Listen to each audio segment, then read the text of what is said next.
Et salut les crypto lovers, c'est Weltemer et bienvenue pour l'édition du 22 du 11 2021 du petit journal du crypto. Alors aujourd'hui, market cap global 2522 milliards de dollars, il perd 4,96%. Et oui, t'as le Bitcoin qui chute de plus de 4,89% et plus de 12,24% en 7 jours après avoir atteint son all-time high. Il est en train de chuter de plus belle de Bitcoin 56 402 dollars. On verra ça lors de l'analyse technique à la fin du petit journal. On a Ethereum qui se rapproche des 4000 dollars et qui perd 6,38%. Ça fait mal. Le Binance Coin qui perd 5,08% à 558,74 dollars. Ouh là là, ça fait mal aussi. T'as le Solana qui perd 6,21% à 215 dollars. Nous avons Cardano, la petite Ethereum, qui est à 1,77 dollars et perd 5,15%.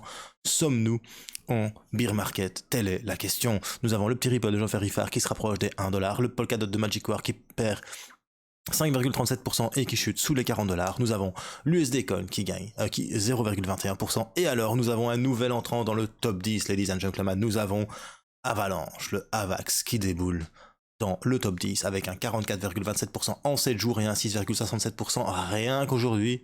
Ça, c'est beau. Et surtout, tu as le Dogecoin qui rejoint son ami le Shiba Inu. Ils aboient ensemble, regarde ça. Ils sont tristes, ils ne sont plus dans le top 10 du CoinMarketCap.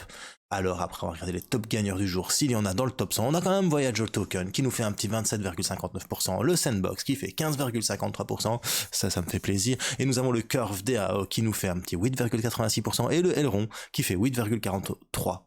Après le lancement en grande pompe de Maillard Exchange. Tu m'étonnes, c'est un truc de cochon. Tu sais farmer du e-gold avec du Maillard à du 10 000% avec un multiplicateur de x75. Ça fait mal.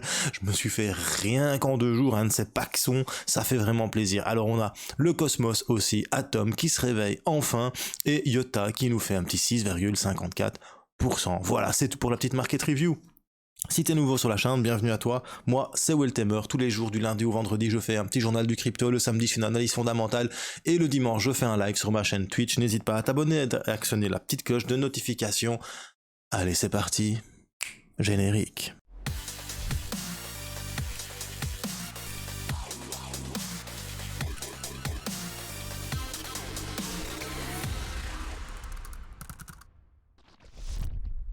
Alors avant toute chose, si t'es nouveau aussi, n'hésite pas à nous rejoindre sur Culture Crypto sur le compte Twitch. On a dépassé les 10 000 abonnés. Merci.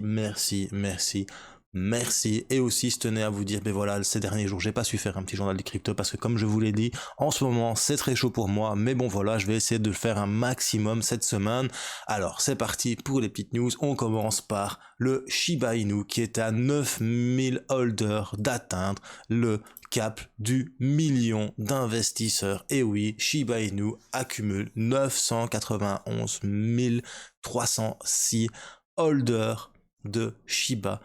Et un truc de dingue que je viens d'apprendre avec cet article, le Shiba Inu représente plus de 18,5% de tous les ERC20 en circulation, en tout cas des plus gros 1000 ERC20 qu'il y a sur le réseau Ethereum. C'est quand même assez impressionnant de voir qu'il y a plus de Shiba en capitalisation que d'USDT, que de CRO, que de Chilis, que d'OKB, que de Gaia et de plein d'autres crypto-monnaies qui sont ultra connues. Donc quand tu vois ça, tu te dis, à mon avis, un jour, quand lui va pumper, il va pumper. Alors après ça, en parlant d'un ERC20, on apprend que le CRO, le CRO explose en valeur alors que les campagnes de marketing de Crypto.com portent finalement leurs fruits. Le token CRO natif de Crypto.com a presque quadruplé sa valeur en un mois. Il était à 0,2, il est maintenant à 0,7984, donc quasiment dire 0,8. La surperformance de Crypto.com coïncide avec l'annonce d'un droit de dénomination de plus de 700 millions de dollars sur 20 ans entre Crypto.com et le Staples Center de Los Angeles. Comme tu peux le voir, Crypto.com Arena, bien évidemment, du coup, aux États-Unis, ça fait grand bruit, tout le monde en parle. On a aussi Matt Damon qui est devenu le visage d'une campagne de marketing pour Crypto.com à la télévision. C'est bien, les Américains, ils aiment bien manger des chips devant leur TV en buvant de la bière. Conclusion, tiens, c'est quoi Crypto.com? Il y a Matt Damon qui en parle, on va peut-être acheter des Crypto.com. Conclusion, ça pump un cousin, c'est comme ça que ça fonctionne. C'est to the moon pour le Crypto.com et le CRO. En plus, ils ont lancé le mainnet de leur blockchain qui s'appelle Chronos. C'est juste du lourd. Après ça, on apprend qu'au Salvador, ça y est, carrément, le président ne se sent plus et crée carrément, et il annonce le lancement d'une nouvelle Bitcoin City soutenue par les obligations Bitcoin. Donc le président Bukele et la maison présidentielle déclare à ses 841 000 abonnés sur Twitter que le nouveau site existera entre les villes de l'Union et de Conchagua. Maintenant, c'est très bien que le Salvador accepte le Bitcoin comme monnaie nationale, mais bon, bro, avant de faire une ville Bitcoin, occupe-toi de ta population qui est dans la misère totale, parce qu'il faut quand même pas oublier que le Salvador, c'est un des pays les plus pauvres au monde, hein. Donc c'est bien de vouloir faire un projet futuriste, tout ça, tout ce que tu veux, mais derrière ça, mec, ta population, elle crève quand même la dalle.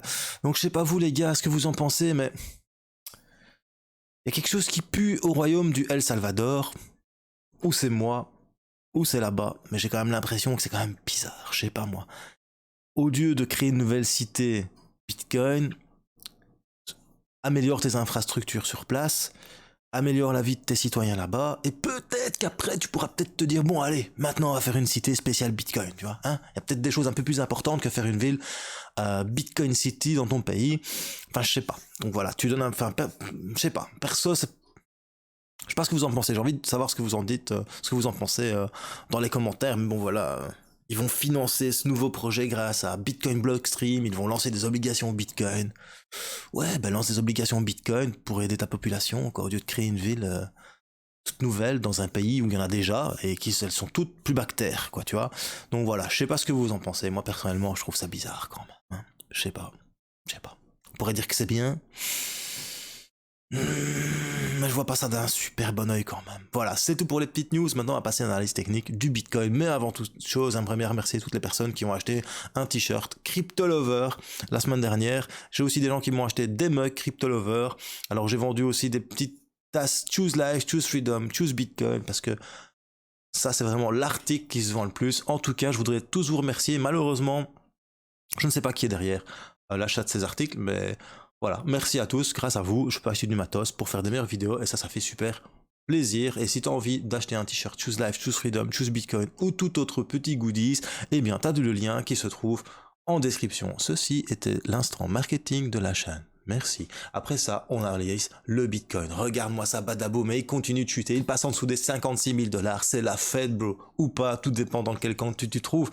Alors, regarde un petit peu, comme je t'en ai parlé il y a quelques jours, avant de refaire mon live, enfin, avant de refaire des vidéos. On était dans ce biseau que nous avons cassé, on avait rebondi sur ce support qu'on a cassé, mais surtout ce qui est important c'est quoi? C'est ça, on a cassé la moyenne mobile 50 périodes sur du daily, et qu'est-ce que la moyenne mobile 50 périodes sur du daily? C'est la ligne verte que tu vois ici. Alors on a chuté, on est descendu jusqu'aux 55 600 $, et puis c'est remonté, et tout le monde se disait c'est reparti, to the moon. Oui mais non, parce qu'en fait on a fait un throwback. Donc le throwback c'est l'inverse du pullback. Le pullback c'est quoi? Le pullback c'est tu casses alors imaginons que le cours du Bitcoin ici il casse une résistance, donc il vient, il casse la résistance, il revient, il rebondit dessus et il repart. Ça c'est un pullback. Eh bien ici on a fait simplement l'inverse. On a cassé la moyenne mobile 50 périodes, on a remonté, on est revenu à la hausse et tout le monde se disait ça y est c'est reparti. Bah non c'est con parce qu'en fait t'avais la moyenne mobile 50 périodes qui a joué son rôle. Au lieu d'être une résistance, c'est devenu un support et ça a chuté. Conclusion, ça c'est super important ce qui se passe là, parce que ça signifie que le Bitcoin va continuer de chuter et au minimum, comme je vous ai expliqué, il va venir chercher ici la moyenne mobile 100 périodes. C'est pas moi qui le dis, c'est la statistique qui le dit. Et ça je te l'ai dit dans ma dernière vidéo. C'est simple, c'est pas compliqué, tu vas regarder la dernière vidéo, je le dis. Conclusion, pour moi, le Bitcoin, il y a de fortes chances qu'il arrive ici. Badaboum, on vient, on se met là, hop, parce qu'il y a ceci, en plus ça vient en corrélation ici avec la moyenne mobile 50 périodes, et on va pouvoir avoir du Bitcoin bien moins cher, et ça c'est la fête bro, ça fait toujours plaisir de pouvoir payer du Bitcoin moins cher quand tu sais qu'il est déjà arrivé à 69 000 $, et il peut encore chuter, hein. Ne pas oublier qu'il peut encore chuter, mais bon, moi ce que je pense, ce qui va arriver, Et encore, c'est ce que je pense, et c'est pas ce qui va arriver, c'est que comme tu vois ici, le cours a pris support sur la moyenne mobile sans période. Je pense que c'est ce qu'il va faire là, il va prendre support sur la moyenne mobile sans période, et il va repartir à la hausse. Maintenant, si ça arrive pas, ben c'est pas grave, hein. Si ça arrive pas, ben on pourra encore acheter du Bitcoin encore moins cher, bro. Et les altcoins, je te parle même pas, ça sera encore moins cher.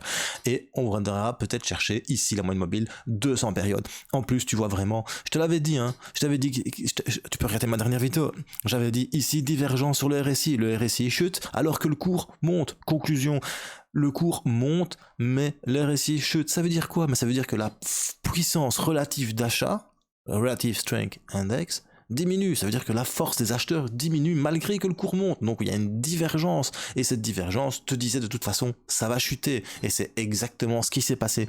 Si tu sais pas comment on utilise le RSI, je vais te mettre une petite fiche là maintenant, hop, t'as un truc qui va apparaître, tu cliques dessus, et je t'explique comment trader avec le RSI. Voilà, c'est tout pour le petit journal du crypto, c'était Will Tamer. Si t'as bien aimé, un petit pouce bleu, si t'as pas aimé, un petit pouce rouge, mais surtout bro, n'oublie pas, même s'il chute, choose life, choose freedom, et choose Bitcoin.